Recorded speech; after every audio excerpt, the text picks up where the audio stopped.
ഉലയാത്ത കോട്ട തകരാത്ത ഇടതുപക്ഷത്തിന്റെ ഉള്ളം കയ്യിലിരുന്ന തൃക്കരിപ്പൂർ സീറ്റ് സ്വന്തമാക്കി തലയുയർത്തി നിൽക്കുമ്പോൾ പിണറായിയുടെ മുഖം നോക്കിക്കൊടുക്കാൻ സന്ദീപ് വാര്യർ ഇന്നും മറന്നിട്ടില്ല.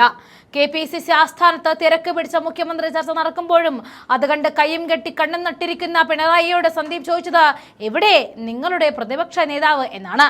പ്രതിപക്ഷത്തിരിക്കാൻ നിയമസഭ കൂടുമ്പോൾ ഒരു ചോദ്യം മറുചോദ്യം ചോദിക്കാനായിട്ട് നിങ്ങൾക്ക് ആരുണ്ട് എന്നതാണ് ചോദ്യം.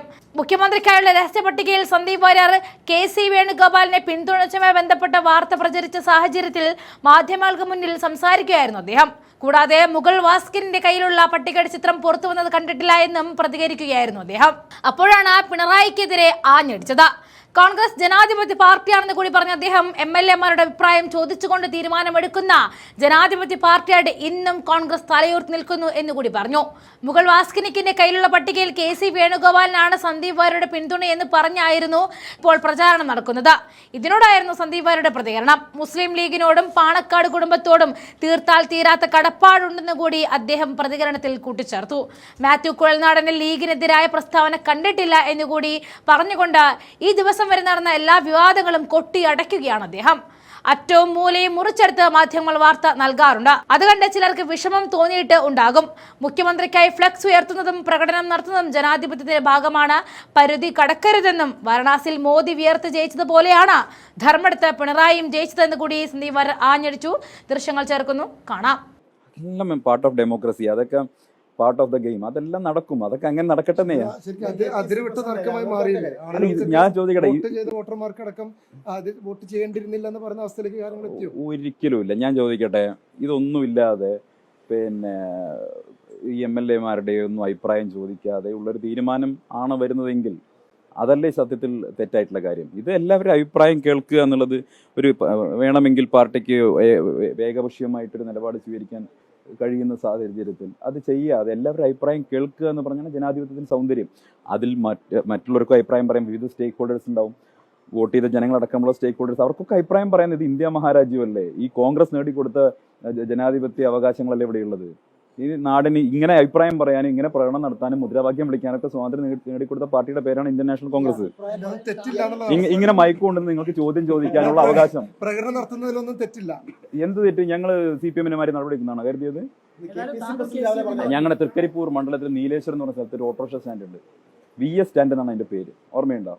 പണ്ട് കേരളത്തിലുണ്ടായ പുകലൊന്നും ആരും മറന്നിട്ടില്ലല്ലോ. ആ പ്രശ്നമൊന്നും കോൺഗ്രസിലില്ല.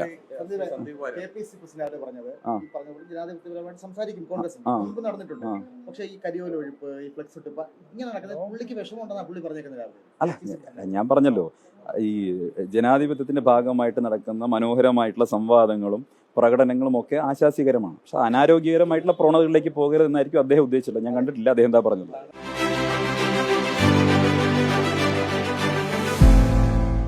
മണ്ഡലത്തിൽ മുസ്ലിം ലീഗിന്റെ ഉൾപ്പെടെ പിന്തുണയുണ്ടായ വിജയത്തിൽ എന്ന് പറയുന്നുണ്ടല്ലോ. മുസ്ലിം ലീഗ് VD സതീശനെയാണല്ലോ സ്വാഭാവികമായിട്ട് ഈ ചർച്ചയിൽ പിന്തുണക്കുന്നത്. താങ്കളുടെ പേര് KC-യുടെ ടിക്ക് വിട്ടിട്ടുണ്ട്.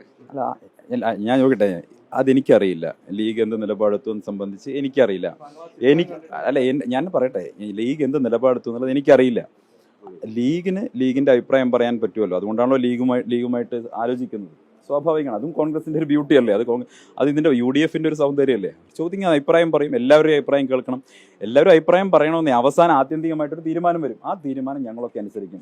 ശ്രീ രാഹുൽ ഗാന്ധിയും കോൺഗ്രസ് നേതൃത്വവും ഇവിടെ പാണക്കാട് കൊടപ്പനക്കൽ തറവാടുന്ന സയ്യിദ് സാദിഖ് അലി ശിഹാബ് തങ്ങൾ എടുക്കുന്ന തീരുമാനം UDF-ന്റെ പ്രവർത്തകർ 100% അംഗീകരിക്കും. അതിലൊരു സംശയം ഒരാൾക്കും വേണ്ട. ഇപ്പൊ ആരെങ്കിലുമൊക്കെ വെള്ളം അടുപ്പത്ത് വെച്ചിട്ടുണ്ടെങ്കിൽ അതൊക്കെ വാങ്ങി വെക്കുന്നതാണ് നല്ലത്. മുന്നണിയായിട്ടാണ് UDF ഇലക്ഷൻ നേരിട്ടത്. അപ്പൊ മുഖ്യമന്ത്രി എന്ന് പറയുമ്പോൾ എല്ലാ പാർട്ടികളും കൂടിയാണല്ലോ. അപ്പൊ അതിൽ അഭിപ്രായം പറയുന്നതിൽ ഘടകകക്ഷികൾക്ക് അഭിപ്രായം പറയുന്നതിൽ പ്രശ്നമുണ്ടോ? കോൺഗ്രസിന്റെ ആഭ്യന്തര കാര്യം മാത്രമാണ് മുഖ്യമന്ത്രി. അല്ല, അതൊരു പ്രോസസ്സാണ്. അത് കുറച്ച് നിങ്ങൾ ചോദിക്കുന്ന പോലെ ഈസി ആയിട്ട് പറയേണ്ട കാര്യമല്ല. അതൊരു പ്രോസസ്സാണ്. അതിൽ പല തലങ്ങളുണ്ടായിരിക്കുമല്ലോ. ഞാനൊരു പൊളിറ്റിക്കൽ സ്റ്റുഡന്റ് എന്ന രീതിയിൽ പറയാം. കോൺഗ്രസിന്റെ MLA-മാരുടെ അഭിപ്രായം സ്വാഭാവികമായിട്ടും നിർണായകമാണ്. ഒപ്പം സ്വാഭാവികമായിട്ടും സഖ്യകക്ഷികളുടെ അഭിപ്രായം ഹൈക്കമാൻഡ് തന്നെ കേട്ടിട്ടുണ്ടല്ലോ. അതിന്റെ അർത്ഥം എന്താ? അപ്പൊ അത് സ്വാഭാവികമാണ്. അവർ അഭിപ്രായം സ്വാഭാവികമായിട്ട് എല്ലാവരും അഭിപ്രായം കേൾക്കും. അതിപ്പോ നിങ്ങൾ അഭിപ്രായം പറഞ്ഞാലും കേൾക്കും. ഞാൻ അദ്ദേഹം പറഞ്ഞത് പൂർണ്ണമായിട്ടും കേട്ടിട്ടുള്ള ആളാണ്. നിങ്ങൾ പറയുന്നത് കേട്ടിട്ട് മറുപടി പറയാൻ പറ്റില്ല. കാരണം എന്താ പറയുക, നിങ്ങൾ പണ്ട് എന്നെ ഇതുപോലെ ഒരുപാട് ഞാൻ പറഞ്ഞ കാര്യങ്ങളൊക്കെ വക്രീകരിച്ചിട്ടുള്ള ആളാണ്. അപ്പൊ അതുകൊണ്ട് അദ്ദേഹം എന്താണ് ഉദ്ദേശിച്ചത് പൂർണ്ണമായി കേൾക്കാതെ മറുപടി പറയാൻ അർത്ഥമില്ല. കാര്യം വളരെ കൃത്യമാണ്.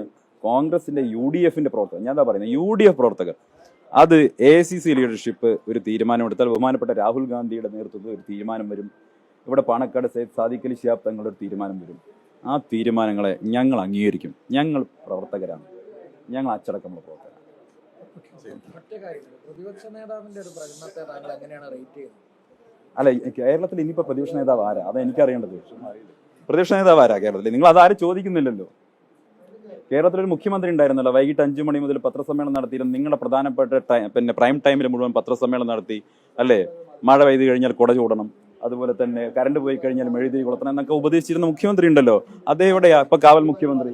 അതേ നിങ്ങളെ കാണുന്നുണ്ടോ? അഭിപ്രായം പറയുന്നുണ്ടോ? ഈ പരാജയത്തെ സംബന്ധിച്ച് ഫേസ്ബുക്കിൽ ഒരു പോസ്റ്റ് ഇട്ട് മുങ്ങിയതല്ലേ? എന്താ മറുപടി പറയാത്തത്? അതല്ലേ നിങ്ങൾ ചർച്ച ചെയ്യേണ്ടത്?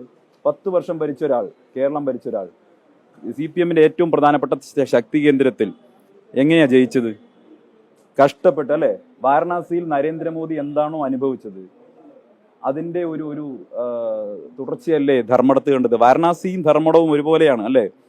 വാരണാസിയിൽ നരേന്ദ്രമോദിക്ക് ജനങ്ങൾ കൊടുത്തൊരു മെസ്സേജ് ഉണ്ട്. എത്ര വലിയ ഏകഛത്രാധിപതിയാണെങ്കിലും ആത്യന്തികമായി ജനാധിപത്യത്തിന് ജനങ്ങളാണ് ഏറ്റവും പ്രധാനപ്പെട്ടെന്നൊരു മെസ്സേജ് കൊടുത്തിട്ടുണ്ട്. അതാണ് ധർമ്മടത്ത് കണ്ടത്. ഒരു സംശയമുണ്ട്, അടുത്ത ലോക്സഭാ തെരഞ്ഞെടുപ്പ് കഴിഞ്ഞാൽ നരേന്ദ്രമോദിയുടെയും അവസ്ഥ ഇത് തന്നെയായിരിക്കും. ഏറ്റവും വലിയ ആന്റി ഇൻകംബൻസിയുടെ പീക്കിലാണ് ഇരിക്കുന്നത്. ഇപ്പം എൻ്റെ പഴയ പാർട്ടിക്കാർ പലരും ബംഗാളിലെ തെരഞ്ഞെടുപ്പ് ഫലമൊന്നും കണ്ടിട്ട് ഇപ്പോൾ സൂചിച്ചിരിക്കേണ്ട. കേന്ദ്ര സർക്കാരിനെതിരായിട്ടുള്ള വലിയ ജനവികാരം ജനങ്ങൾക്കിടയിലുണ്ട്. ഞാൻ 100% ഉറപ്പിച്ചു പറയുന്നു, അടുത്ത ലോക്സഭാ തെരഞ്ഞെടുപ്പോടുകൂടി ഇപ്പോൾ കേന്ദ്രം ഭരിച്ചുകൊണ്ടിരിക്കുന്ന നരേന്ദ്രമോദി BJPയുടെ പതനം ഉറപ്പാണ്. കേരളത്തിലേതുപോലെ തന്നെ ഒരു വലിയ തരംഗത്തോടുകൂടി ഇന്ത്യൻ നാഷണൽ കോൺഗ്രസ് രാജ്യത്ത് അധികാരത്തിൽ തിരിച്ചു വരും.